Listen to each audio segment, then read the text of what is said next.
Hey everyone, thanks for joining us here live in the Navigant Credit Union Broadcast Center. I would like to say hello and welcome to rock musician Joe Molland. He's had a career in music spanning 5 decades. He's played with many legendary musicians, and you might know and recognize him from the group Badfinger. Joe, thank you so much for joining us today. Well, you're welcome, Molly. It's nice to be here. Thanks. Yeah, thank you so much for joining us. So you were in the rock group Badfinger, and again, you've played with many legendary musicians, including John Lennon and George Harrison. You actually have the 45th anniversary of the album Straight Up coming up, and you have 2 concerts in New England coming soon, where you're going to be playing Straight Up in its entirety. Tell me a little bit about what prompted you to have these concerts. Well, we had a producer, Keith Putney, show producer, I mean. He thought it might be a good idea. You know, we saw, I saw the Zombies, actually, in Minneapolis here, where I live. I went and saw them at the depot. Actually, it's called First Avenue now. It's called the depot when I first came here. But anyway, so I saw them do it, and I've heard about a couple of other bands doing this kind of thing. And then Keith called me one day, again Keith called me, and told me he'd be interested in, putting a tour together for me, involving doing the Straight Up album. Straight Up album was our most popular record, really, and over the years it's gone on to, it sold a few million copies when it came out, and it keeps on selling, and they keep on using the songs in different TV things, like Breaking Bad used Baby Blue, and Martin Scorsese used Baby Blue as well, but, they use the songs in a lot of things, so we're still rocking along, and I'm getting dings on my computer. That's okay. People are like, hey, I see you on Go Local. That's so, and what's that like for you? Because it's true, your music keeps coming up in pop culture. Like you said, Baby Blue was used in Breaking Bad in the finale, and Martin Scorsese is using your music. So even though this music is decades old, it's still relevant and popular today. What is that like for you? It's great. I'm very fortunate. We're very fortunate, really. And I really still don't know what it is. I know the songs are good songs. They were the best, we could do, and we did our best recording them and stuff. Made the best record we could. So I don't really know, but it's just amazing how people still really enjoy the songs, really enjoy the the Badfinger sound, and even young bands, come and they write about the sound of the guitars on Badfinger records and stuff like that. At the time, of course, we were just plugging in and, turning them up, you know what I mean? So it was great. I've been very, very lucky, I don't know anybody luckier than me. It's been fantastic. It has been a very blessed career, I would say. You've played with some legendary musicians. You worked alongside George Harrison. He produced he produced a handful of songs on the Straight Up album. What was it like to work with him? Producing some of these songs, and then you also played guitar with him as well. What was that like for you as an artist? George was a really nice guy to work with. Very humble. Not a rock star in the traditional sense. I never saw him with a pair of spandex pants on or anything like that. He didn't travel around with an entourage of people, just kind of by himself. A very kind of a regular guy. He was always smart and to the point, George, and I've heard this about him from people that were with him all the time, that he wasn't afraid to speak his mind. And that's what he was like with us in the studio. He encouraged us. He brought his own guitar and, plugged himself in and just played along with us. And he would ask if it was okay if he played guitar with us. You would think like a guy like that would just come in and assume it would be okay. But he would ask if it was all right to play a bit of guitar here, or do this. And full of ideas, of course.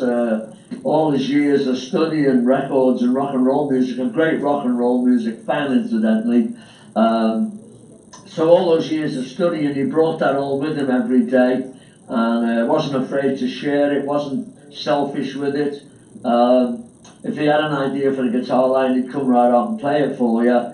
And you were, you know, he left, obviously, you were free to say, well, I don't really like that too much, you know, it's not really what it was about. But, you know, usually it was a really good idea, and we wanted him to do it, like, and he wasn't afraid to just sit down and play a bit of rhythm with you. You know, while you played lead guitar, you know, he wasn't always showing up or nothing. So that's what he was like to work with, very cooperative, helped with the songs, came up with some lines in tunes, arranged them to where he thought they would be radio friendly, which is really important for a record, I suppose. He was great to work with, he was really good. And playing on his record, you know, he was very straightforward again. He would come in the studio and tell us about, you know, the songs. First of all, he'd sit down with you and play you the song, and so he expected you to learn the chords while he was playing it, you know. And it was just a really fantastic experience for me. I was 23 when I first recorded with him. And he was in the biggest band in the world, you know, and they'd just done like Abbey Road or something like that, you know. You know, the music that this guy was part of was incredible and a big part of my life, so it was a big thrill to be with him. But, you know, again, he was so nice and so humble. He played the song, and, you know, he'd advise us to play things like play the acoustic part straight. Don't be going jigga-jing, jing, jigga-jigga, jigga-jigga-jing. You know, because all of a sudden you've got 4 acoustics all going jigga-jigga, jigga-jigga, you know, like that. So play the part straight, and there's a lot of that in their records. You can hear them where they're just playing the part. There's no screwing around, you know what I mean? And so he brought all that experience to us, and we really learned a lot from him. Just a great experience all around for me. I mean, that must have been an incredible opportunity. The band Badfinger was signed under Apple, under the label Apple, Yep. which was the Beatles' record label. So that must just have been an incredible opportunity. And to think that you were so young, just 23 years old, and be able to have that learning opportunity with, like you said, the biggest band in the world. You know, the Ivies, which is what Badfinger was called at the time they signed, and were playing all around Wales and around England, doing shows of their own, doing the London clubs, the Marquee and all those places, and going down really well and getting to be rated as a band. Bill Collins, the manager of the band, the personal manager, was advising them to write songs, start writing songs, because they were a rock band, you know. And so they did. They started writing songs and stuff, and it was those little cassettes of tunes that he kept giving to Paul McCartney. There's a story there. Our manager, Bill Collins, was a jazz pianist in Liverpool during the war, Second World War. And during that time, he met Paul McCartney's dad, who was a trumpeter. I think it was a trumpeter. And they knew each other vaguely, you know what I mean? They weren't like bosom buddies or nothing. But Bill used that little contact to get in to see the Beatles and give them cassettes of the Ivies, you know, songs and stuff. And I believe it was 3 cassettes later that the Beatles decided to sign the Ivies to Apple Publishing, which was the songwriting half of Apple. And then when they formed the record label, they signed the band to Apple Records, made an album under the name The Ivies, an album called Maybe Tomorrow. Now, I wasn't in the Ivies, but they made an album. It came out, it wasn't ultra successful or anything, and the band started to have a bit of interior troubles and ended up really with the bass player leaving. And they decided to change their sound. They wanted to be a bit more rocky. They'd gotten into a real pop vein, you know. You can hear that on the Ivies record. And they wanted to get back to a bit more rock and roll. So Tommy Evans, the bass player, the guitar player from Liverpool, he decided he was going to switch to bass. And they started looking for a guitar player. And I was like the 25th or 26th guy that came along and auditioned for the band. I got recommended for the job, and there are stories behind that too, but it takes too long. We'll be on all day if I tell all. You know what I mean? We don't have enough time for that one. Yeah, right. So I got the job, and then come and get it. You know, Paul wrote "Come and Get It" and gave it to the band and produced it and stuff, and that came out. And that was the band's first big hit. You know, and Badfinger was off and running then. Once we had one hit, you know, You then were we had. off and running, and I have to say I've had that in my head for the past 2 weeks. My husband and I were rocking out to that last night, getting ready for this interview. And many hits to your name. Badfinger, people know the history of the band. Took off in many directions, and so quite a bit of history to the band itself. And so interested to get some insight from you just on kind of how the band had formed and some backstory to that. We talked about working with George Harrison, and that was fascinating just to hear a little bit about that. You also worked with John Lennon on his album Imagine. Talk to me about that experience. Yeah, we played on a couple of songs with John for the Imagine album. They called us one day. We had a little band house in London, and Tommy and I were hanging around, just knocking about. Tommy, the bass player, Tommy Evans, and the phone rings, and it's John's driver, and he says, "Hey, what are you doing tonight?" And I said, "Well, we're not really doing anything, just hanging at the house." So he said, "Well, look, John's recording tonight, and I'd like you to do a favour, grab your guitars and come on down and play some guitar for him. He's doing a new record." And so they sent a car for us, and Tommy and I rode down there. We were very excited, going to Johnny's house. John was unbelievable, wasn't he? John Lennon, come on, you know. And so we went down to his mansion, and we couldn't find anybody. It's such a big house. And we're walking down hallways, and snooker rooms and lounges, and just fantastic. Black carpet everywhere was a big impression to me, because I've never seen black carpet, and there were things like that about his house. There's artworks were big gold frames hanging on the walls with like a hammer in it, or a shovel, or a pitchfork. They were the things that I guess he looked on as art, the works of art, So, anyway, things like that. Big jukebox in the kitchen with all the rock and roll records, 20 Flight Rock and Girl Can't Help It and all that stuff. Just great. And then we bumped into Mike Pender from the Moody Blues. He was going to play piano on the session, and Nicky Hopkins was there. We met Nicky, of course, he's a good friend. Klaus Vorman was there. Jim Keltner playing drums. And then John came in. George Harrison was there as well, actually, and Phil Spector. And about 10 o'clock at night, John and Yoko came in, and they were really nice. Again, they were really pretty normal.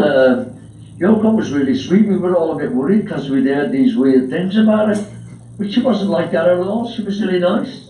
Do you want a Coca-Cola? Would you like me to run and get some cigarettes for you? I mean, that's what she was like. I'm not kidding. So we were like, wow, she's nice, And John, of course, was John.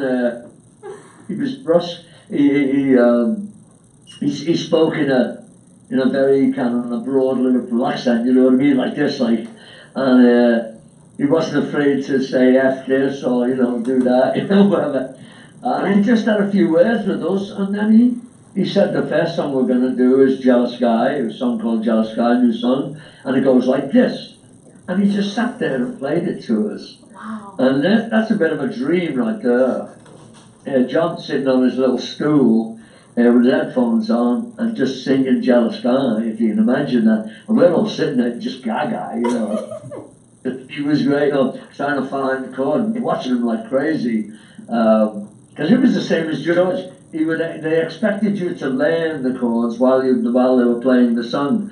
They never had sheet music around or nothing like that. They never had chord sheets for you. You had to learn the song and do it. And we did it. It was great. We did a couple of takes, 2 or 3 takes, and that was that. It was good. And then he said, he told us that if we wanted, we could split now, because the next song they were going to do was it wasn't really an acoustic song, and we were playing acoustics for him. But play along if we wanted. So we chose to stay, and he played this kind of Bo Diddley kind of riff, big strummy, open string rhythm, acoustic guitar sound. It sounded great, and of course we were all familiar with the style, and so we just played right along with it. And there were a couple of twisty, turny kind of changes in it, but we played it once or twice through, and we had it, and then we jammed our way through the song, and he recorded it. And don't you know that that's the song he gave us credit for? Oh. Miss Jealous Guy. I'm sorry, I don't want to be a soldier. It was called. That's what he gave us credit for, not Jealous Guy. Not the one you worked on. Yeah. And so I don't know, it worked out good. And yes, you're right. We had it was great getting the Imagine album and looking on it, and having a listen. And there were our pictures on it. You know what I mean? And special thanks and all that stuff. It was really, really a super thing, and one of the great nights of my life, really. It ranks right up there with anything I've done. That playing with John Lennon's just extraordinary. My goodness. Well, and you have been and you've created music history along the way. So it's so interesting to get to your take and to hear these stories. So we're really appreciative of that. And just kind of as we wrap up here, let's talk a little bit about you released a solo album, Return to Memphis, in 2014, and you're currently working on a new album, recording in LA. Talk to us a little bit about this new album and what fans can expect. It'll be much more in the tradition that I'm known for, really, which is kind of like the English kind of pop rock sound, power pop kind of thing. I'm hoping that we can get it done in the next 6 months. And we want to do it with Mark. I can't remember his bloody name now. Mark Hudson. Believe it or not, is a great friend of mine. We've already done a couple of songs, and they sound incredible to me. So I'm really excited about it. I've got the songs, I believe. Mark's got all the demos right now. He's making up his mind, I think, which ones to throw away and which ones to maybe fiddle with and make a record out of. It's a great, I'm just looking forward to doing it. I went to Memphis to do the other one, to do a Memphis sounding record. I grew up listening to Sam and Dave and Al Green and all those guys on the Memphis music, Elvis included. And so when I wanted to make a different record, I've been producing my records, and they all kind of sound the same because that's what I do. Difficult to do something different, when you do it yourself. So I decided to go to Memphis and make a record, and that's what that Return to Memphis is. It sounds completely different to my other records, but I'm really looking forward to this. Mark Hudson, I think he might make me a hit record, and I'll love him for the rest of my life. I think you are going to make yourself a hit record. I think you have it in you. Well, thank you very much. I need the encouragement, so encourage away. I've got to mention that we're doing this tour. My phone's going to keep ringing, but I'm doing this tour now with the Straight Up album, and it's just something that's really a lot of fun. The band out of LA, I call them the Cohorts, but that's not their real name, of course. Young band, we're selling out everywhere, so go out and get your tickets. I'm not surprised as anybody to hear that, but we are selling everywhere out. It's really incredible. And I'm having the time of my life. I can't believe it, really. I'm also in the middle. I've just sold my house, and I'm in the middle of moving out. So if you could see behind me, you'd see this absolute wreck of a place. Oh, well, I think it looks good from our end. And that's great. So you have 2 New England shows, November 3rd in Arlington, Mass., and then November 9th, you're coming to Rhode Island, playing at the Greenwich Odeum, which is an amazing venue. And you're playing the Straight Up album in its entirety. So we're really excited to have you come to our neck of the woods. And hopefully your moving process will be somewhat close to finish by now. So, Joe Molland, thank you so much for talking with us today. We really appreciate it. It's been such a pleasure hearing all about your musical career. And it's continuing on. So hang tight with us. We really appreciate your time. All right, Molly. Well, thank you very much for having me. Thank you so much. Everyone, hang tight with us as we wrap up here on Go Local.